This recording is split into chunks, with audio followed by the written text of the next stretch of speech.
नमस्कार। आज हम एक अहम और शायद थोड़े संवेदनशील विषय पर बात कर रहे हैं, यौन अक्षमता और खास तौर पर पुरुषों में नपुंसकता। जी हाँ, और देखिए, स्रोत बताते हैं कि ये कोई बहुत अनकॉमन चीज नहीं है। मतलब 40 की उम्र तक करीब 5% पुरुष और 70 तक तो ये आंकड़ा 15% तक पहुंचाता है, जहां उन्हें पूर्ण स्तंभन दोष होता है। और महिलाओं में भी ये होता है।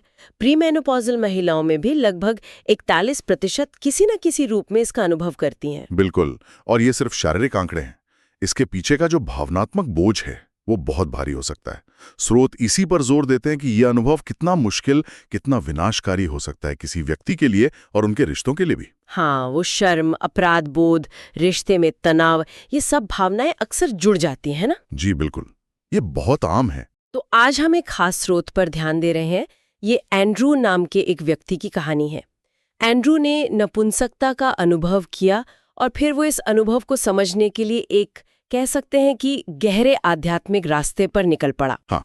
तो हमारी आज की चर्चा का मकसद है एंड्रू की इस यात्रा को समझना, खास तौर पर स्रोत में बताए उसके कुछ अनुभव, जैसे जन्मों के बीच आत्मा प्रतिगमन और एक माध्यम के साथ उसका सत्र, और ये देखना कि ये स्रोत इस मुश्किल चुनौती को किस बहुत ही अनोखे नजरिए से देखता है। हाँ, और यहीं पे बात दिलचस्प हो जाती है, क्योंकि स्रोत एक ऐसा दृष्टिकोण सामने रखता है जो शायद कई लोगों को चौंका दे कि क्या ऐसे दर्दनाक अनुभव के पीछे कोई गहरा, शायद जन्म से पहले तय किया गया आध्यात्मिक कारण हो सकता है। तो चलिए इस अनोखी कहानी और इसके पीछे के जो विचार हैं उन्हें परत दर परत खोलते हैं। ठीक है, तो एंड्रू की कहानी, जब ये स्रोत लिखा गया तब वो करीब 36 साल का था, बेलफास्ट में रहता था और बेगर लोगों की मदद करने वाली एक संस्था में काम करता था। जी, लेकिन उसकी मुश्किलें शुरू हुई लगभग 10 साल पहले, जब वो 26 का था।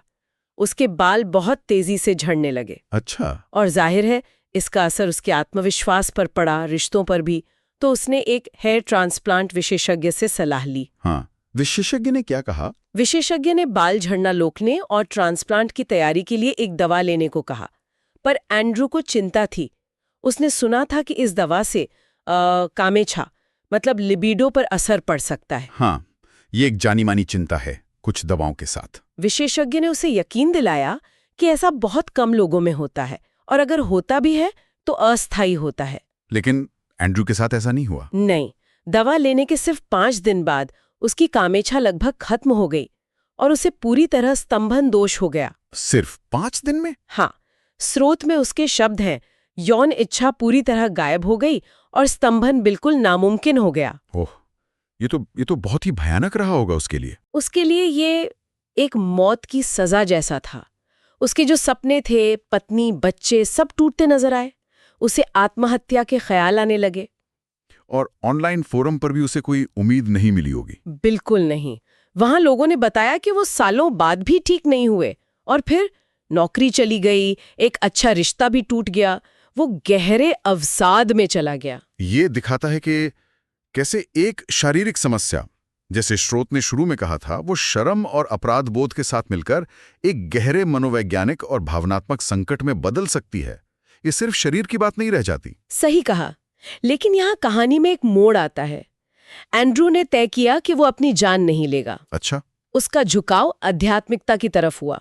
उसने कुछ हीलिंग कोर्सेज किए और फिर एक शरणार्थी केंद्र में स्वयं सेवा शुरू की, जहां बाद में उसे नौकरी भी मिल गई। और दूसरों की पीड़ा को देखना, खासकर शरणार्थियों की कहानियां सुनना, इसका उस पर क्या असर हुआ? इसका बहुत गहरा असर हुआ। उसे अपनी तकलीफें कम लगने लगीं। एक तरह की कृतज्ञता महसूस हुई। स्रोत में एंड्रयू कहता है, जैसे जैसे मैं प्रवासियों की मदद कर रहा था, मैं असल में खुद की मदद कर रहा था। ये काफी शक्तिशाली अनुभव रहा होगा। इसी दौरान उसकी मुलाकात सारा से हुई। वो उसे अपने सपनों की महिला मानता था। उनका जुड़ाव भी गहरा था, पर अपनी स्थिति के कारण एंड्रयू रिश्ते को आगे बढ़ाने में झिझक रहा था। समझ आता है। तो फिर बाद में सारा ने किसी और से शादी कर ली। हालांकि एंड्रयू ने बाद में पाया कि दवा की मदद से, मतलब वियाग्रा जैसी दवा से, वो यौन संबंध बना सकता है। इससे उसे जीवन साथी मिलने की उम्मीद थोड़ी बढ़ी। और यहीं पे वो चौंकाने वाली बात आती है जिसके बारे में हम बात कर रहे थे। हाँ, वो जन पूर्व योजना वाली बात। जी हाँ, स्रोत एंड्रयू पे एक गहरे विश्वास का जिक्र करता है। एंड्रयू ये मानने लगा था कि उसने जन्म लेने से पहले ही इस दवा के अनुभव और इसके नतीजों यानी कम कामेच्छा और नपुंसकता की योजना बनाई थी। योजना, इतनी दर्दनाक चीज की योजना कोई क्यों बनाएगा? स्रोत क्या कहता है इस बारे में? स्रोत के मुताबिक एंड्रू का मानना था कि ये योजना इसलिए बनाई गई थी ताकि वो उन गुणों को विकसित कर सके जिनकी उसे शरणार्थियों की सेवा करने के लिए जरूरत थी। गुण जैसे करुणा, सहानुभूति और कृतज्ञता। अच्छा। एंड्रू के शब्द हैं, अब मेरा विचार है कि ये इसी तरह होना था। ये सही लगता है और ये सच लगता है। और स्रोत का लेखक यहाँ महसूस शब्द पर ध्यान दिलाता है, जैसे ये कोई दिमागी कसरत नहीं बल्कि एक गहरी अंदरूनी आवाज हो। ये विचार की आत्माएं अपने विकास के लिए चुनौतियां चुनती हैं। स्रोत इसे और कैसे समझाता है? क्या सिर्फ गुण विकसित करना ही काफी है? नहीं, स्रोत इस अवधारणा को आगे बढ़ाता है। वो कहता है कि आत्माएं सिर्फ गुण विकसित करने के लिए नहीं, बल्कि उन विकसित गुणों को व्यक्त करने का अनुभव करने के लिए भी चुनौतियां चुनती हैं। व्यक्त करने का अनुभव मतलब? वो भी चाहती है। स्रोत के अनुसार इससे आत्मा का विस्तार होता है, उसे आनंद मिलता है। एंड्रू ने तो यहां तक कहा, ये पूरी प्रक्रिया मुझे दिखा रही थी कि प्रेम क्या है। हम जो हैं वो प्रेम है। और हैरानी की बात यह है कि उसने उस डॉक्टर के प्रति भी आभार जताया जिसने उसे वो दवा दी थी। वाकई दवा देने वाले डॉक्टर के प्रति आभार? हाँ, उसके शब्द थे, धन्यवाद, धन्यवाद। कोई दुश्मनी नहीं है, बस कृतज्ञता है। ये एक बहुत ही अलग नजरिया है। और अपने जैसे दर्द से गुजर रहे दूसरों के लिए भी एंड्रयू का कोई संदेश था? हाँ, वो ब्रह्मांड के संतुलन का उदाहरण देता है। जैसे ग्रह घूमते हैं, समुद्र में लहरें उठती हैं, मौसम बदलता है, सब एक व्यवस्था में है। तो वो सुझाव देता है कि शायद इस व्यक्तिगत पीड़ा के पीछे भी कोई उच्च कारण हो सकता है। एक कारण जो शायद हमारी सच्ची प्रकृति यानी प्रेम की गहरी समझ से जुड़ा हो। बिल्कुल। उसने वैन डायर का एक कथन भी इस्तेमाल किया, जैसे ही आप चीजों को देखने का तरीका बदलते हैं, वे चीजें जिन्हें आप देखते हैं बदल जाती हैं। वो मानता था कि उसकी पीड़ा अब उसे प्रेरणा देती है। ये सब हमें एंड्रू के उन खास अनुभवों की तरफ ले जाता है जिनका स्रोत में विस्तार से वर्णन है, जैसे वो जन्मों के बीच आत्मा प्रतिगमन सत्र। स्रोत इसे कैसे बयान करता है? ये होता क्या है? स्रोत बताता है कि ये एक तरह की निर्देशित ध्यान प्रक्रिया है। इसमें व्यक्ति अपने पिछले जन्मों और 2 जन्मों के बीच की अवस्था को अनुभव कर सकता है, ऐसा माना जाता है। अच्छा, तो एंड्रू के सत्र में क्या हुआ? उसे रोमन काल का एक पिछला जीवन याद आया। वो एक शक्तिशाली पर बहुत गुस्सैल योद्धा था। उसने गुस्से में आकर अपने भाई की हत्या कर दी थी। दिलचस्प बात यह है कि वो भाई इस जन्म में भी उसका भाई है, जॉन। ओह, और उस हत्या की सजा क्या मिली? उसे उसके लिए फांसी दी गई थी। और स्रोत इस पिछले जीवन को उसकी वर्तमान नपुंसकता से कैसे जोड़ता है? ये कनेक्शन क्या है? देखिए, स्रोत एंड्रयू के अनुभव के आधार पर यह व्याख्या करता है कि ये एक तरह का संतुलन था, क्योंकि एंड्रयू ने माना कि उसने पिछले जन्म में अपनी शक्ति का दुरुपयोग किया था, इसलिए इस जन्म में जन्म पूर्व योजना के तहत उससे शक्ति छीन ली गई नपुंसकता के रूप में, ताकि वो फिर से शक्ति का दुरुपयोग ना कर सके। हाँ, एक तरह से यही एंड्रयू के अपने शब्द थे। बदला लेने की कोशिश करके मैंने अपनी शक्ति खो दी और खुद को नपुंसक बना लिया। इस प्रतिगमन सत्र में वो अपने आध्यात्मिक मार्गदर्शक एलार से भी मिला। स्रोत एलार के बारे में क्या बताता है? एलार को स्रोत ने प्रकाश का एक प्राणी बताया है, शाश्वत, ज्ञानी, बहुत प्रेम करने वाला और बिल्कुल भी जजमेंटल नहीं। एंड्रयू को वो बहुत जाना पहचाना लगा। और एलार ने उससे क्या मार्गदर्शन दिया, खासकर इस नपुंसकता और पिछले जीवन के बारे में? एलार ने समझाया कि पिछला जीवन उसे संतुलन और सामंजस्य लाने के लिए दिखाया गया था, और जो उसने खुद के बारे में कड़े फैसले लिए थे, मतलब जो आत्मनिर्णय था, उससे हल करने के लिए। एलार ने साफ कहा कि नपुंसकता अतीत में शक्ति के दुरुपयोग से जुड़ी है। तो क्या शक्ति वापस पाने का कोई रास्ता बताया? हाँ, एलार ने जोर दिया कि शक्ति वापस पाने का रास्ता आत्मक्षमा से होकर जाता है। उसने एंड्रयू को सलाह दी कि वो खुद को एक पत्र लिखें जिसमें आत्मकरुणा, आत्ममूल्य, आत्म प्रेम पर ध्यान हो, और अपने भाई के उच्च स्व, हायर सेल्फ, को भी एक पत्र लिखे। आत्मक्षमा, ये एक महत्वपूर्ण बिंदु लगता है। और सच्ची शक्ति के बारे में एलार का क्या कहना था? एलार ने कहा कि सच्ची शक्ति दूसरों पर हुक्म चलाने में नहीं है, बल्कि वो अपनी कमजोरियों और डर को ईमानदारी से साझा करने में है। एलार के शब्द थे, शक्ति दर्द में है, भेद्यता में, भय में, आपकी शक्ति निहित है। ये फिर से वही विरोधाभास वाली बात आ गई। बिल्कुल, स्रोत इस पर काफी जोर देता है। इसके बाद एंड्रू की मुलाकात वरिष्ठों की परिषद काउंसिल ऑफ एल्डर्स से हुई। स्रोत के अनुसार ये कौन थे और उन्होंने क्या कहा? स्रोत उन्हें प्रकाश के 12 ज्ञानी उभयलिंगी प्राणी बताता है। वो सर्वज्ञ हैं, बिना शर्त प्यार करते हैं और आत्मा की यात्राओं के साक्षी होते हैं। उनके प्रवक्ता का नाम था आइकनो। थोड़ा मजाकिया नाम है। आइकनो। अच्छा, तो आइकनो और परिषद ने क्या संदेश दिए? पहले तो उन्होंने एंड्रू की तारीफ की कि उसने जन्म से पहले जो चुनौतियां चुनी थीं, उनका वो हिम्मत से सामना कर रहा है। इससे जन्म पूर्व योजना के विचार को और बल मिला। और पिछले जीवन के बारे में? उन्होंने बताया कि पिछले जीवन में एंड्रयू प्रेम चुनकर उन मुश्किल परिस्थितियों से ऊपर उठने का मौका चूक गया था। उनका मुख्य संदेश था, चाहे कुछ भी हो, हमेशा प्रेम चुने। हमेशा प्रेम चुने। हाँ, और उन्होंने ये भी कहा कि प्रेम तक पहुंचने का रास्ता अक्सर भय और भेद्यता से होकर गुजरता है। ये फिर से वही बात। क्या परिषद ने नपुंसकता के कारणों पर और रोशनी डाली, एलआर की बात के अलावा? हाँ, उन्होंने कई परतें बताई, जैसा कि स्रोत वर्णन करता है। एक तो वही पिछले जीवन की शक्ति दुरुपयोग का संतुलन। दूसरा, इस जन्म में अगर वो शक्तिशाली पैदा होता तो शायद फिर से दुरुपयोग करता, इसका एक अवचेतन डर। और तीसरा, मानवीय पीड़ा को गहराई से समझने के लिए, सहानुभूति सीखने के लिए। आइकनो ने एक तरह से पूछा, अगर आप उस रास्ते पर नहीं चले हैं तो आप किसी और से वहां कैसे मिल सकते हैं? मतलब दर्द समझे बिना आप दूसरों का दर्द कैसे समझेंगे? ये बात तो सोचने वाली है। चौथा कारण बताया गया कि उसे आध्यात्मिक पथ पर बनाए रखने के लिए विकर्षणों को हटाना, जैसे रिश्ते या बच्चे जो शायद उसे भटका सकते थे। और आखिर में इस कठोरता को, इस दर्द को प्रेरणा के रूप में इस्तेमाल करना। और आइकनो का वो विरोधाभासी कथन क्या था? हाँ, वो काफी शक्तिशाली था। केवल खुद को नपुंसक बनाकर ही वो वास्तव में शक्तिशाली बन सकता था। वाह, मतलब विरोधाभासों के जरिए सीखना। बिल्कुल, स्रोत का ये एक मुख्य विषय है। आत्मा विरोधाभासों के माध्यम से सीखती है और अपनी सच्ची प्रकृति यानी प्रेम को पहचानती है। परिषद ने एंड्रू के शरणार्थियों के साथ काम को भी इसी से जोड़ा।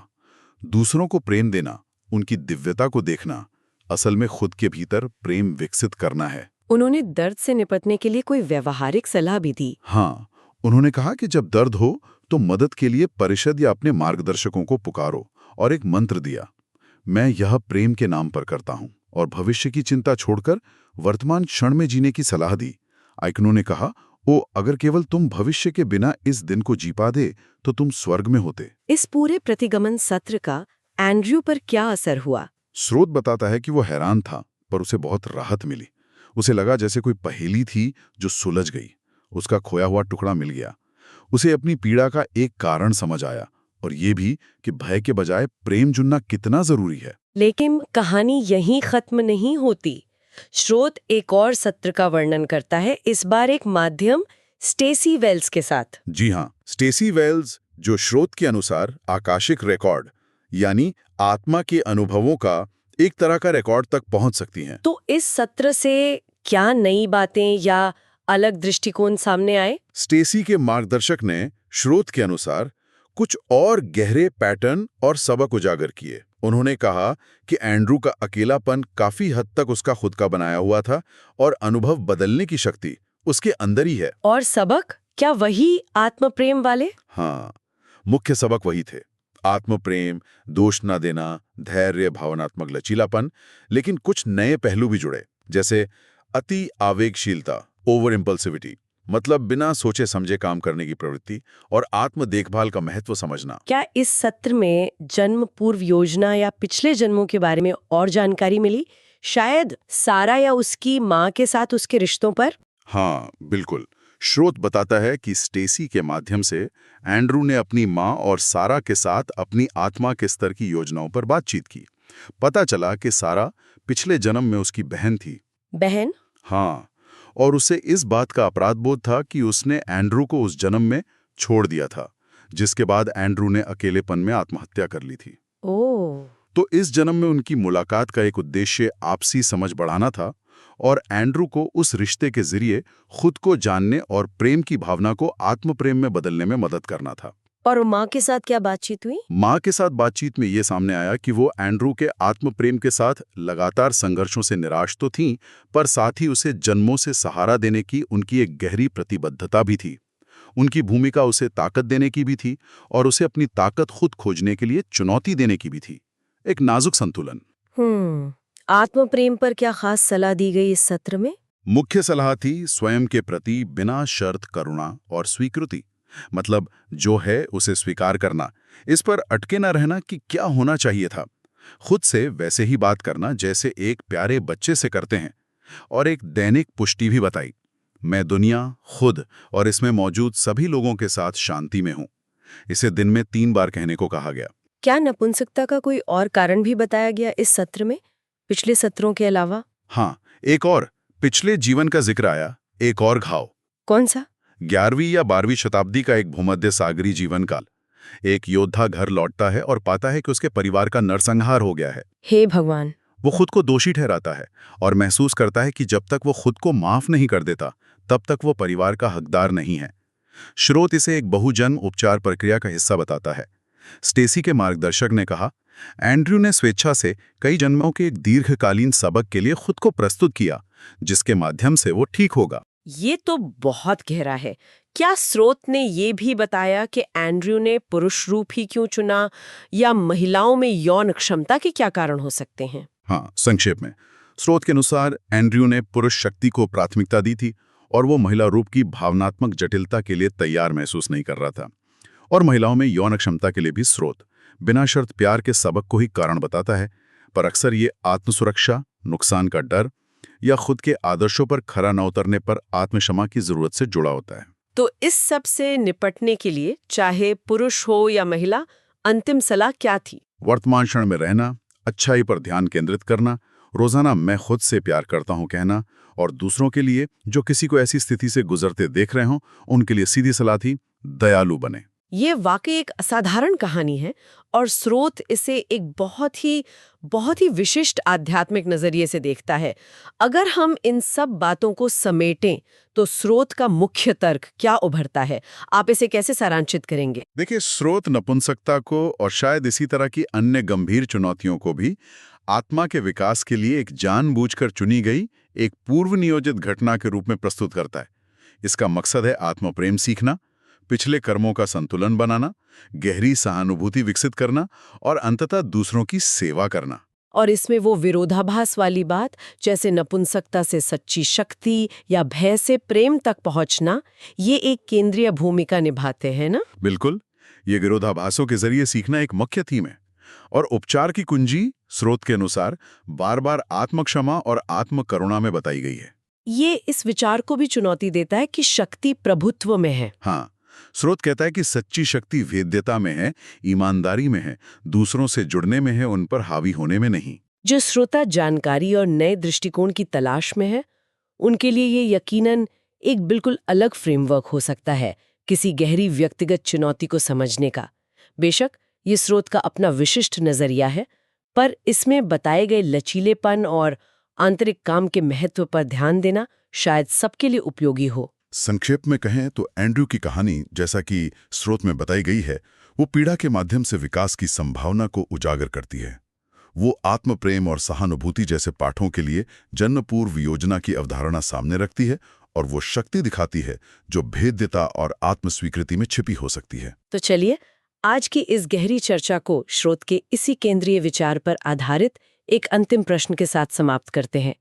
एक विचार जिस पर शायद श्रोता मनन करना चाहे। जी। स्रोत ये संभावना जताता है कि हमारी सबसे कठिन चुनौतियां शायद महज दुर्भाग्य न हो, बल्कि गहन शिक्षा के लिए खास तौर पर आत्म प्रेम और अपनी असली प्रकृति को समझने के लिए हमारे द्वारा ही चुने गए रास्ते हो सकते हैं। क्या ये संभव है, जैसा एंड्रयू की कहानी इशारा करती है, कि हमारे सबसे मुश्किल अनुभव ही हमारी सबसे बड़ी ताकत और गहरे रिश्तों की चाबी रखते हों? इस गहन विश्लेषण में हमारे साथ रहने के लिए आप सबके धन्यवाद।